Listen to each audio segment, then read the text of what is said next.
बिना मन के मैं चुपचाप कार में आकर बैठ गई। कहाँ जा रही हूँ मैं?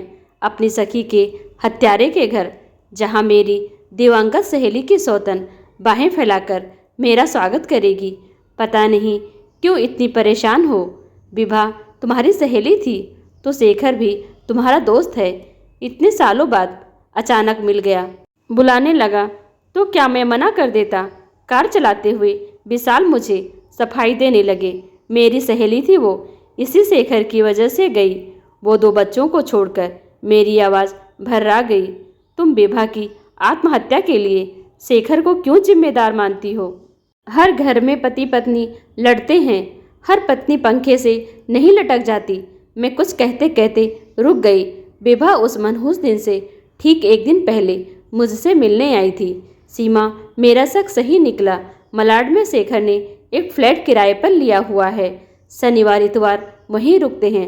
सेक्रेटरी के साथ मीटिंग वूटिंग सब बहाना है। कल कह रहे थे कि जैसा चल रहा है चलने दो, नहीं तो तलाक ले लो। बच्चों की शक्ल देखने को तरसा दूंगा। मैं क्या करूं? घंटों मेरे पास बैठकर फुट फुट रोती रही। मुझे नहीं पता था कि वो हमारी आखिरी मुलाकात थी।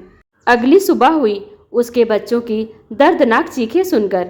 इच्छा तो ये हो रही थी कि जब पत्नी के पार्थिव शरीर को देखकर शेखर बिलख रहा था तो कॉलर पकड़कर बोलूं, आत्महत्या नहीं, हत्या है ये। ले आओ अपनी मासूका अब। सोचती ही रही मैं, हिम्मत नहीं कर सकी। 10 दिनों बाद ही विशाल का तबादला हो गया और मुंबई, विभा, शेखर सब अतीत का हिस्सा बन गए। और आज इतने सालों बाद मुंबई आते ही मिलना। आइए आइए, बच्चे सुबह से परेशान हैं। सीमा आंटी के लिए। शेखर ने दरवाज़ा खोला। बच्चे आकर लिपट गए। बिटिया को देखकर मेरा मन भर आया। हूबहू अपनी माँ जैसी।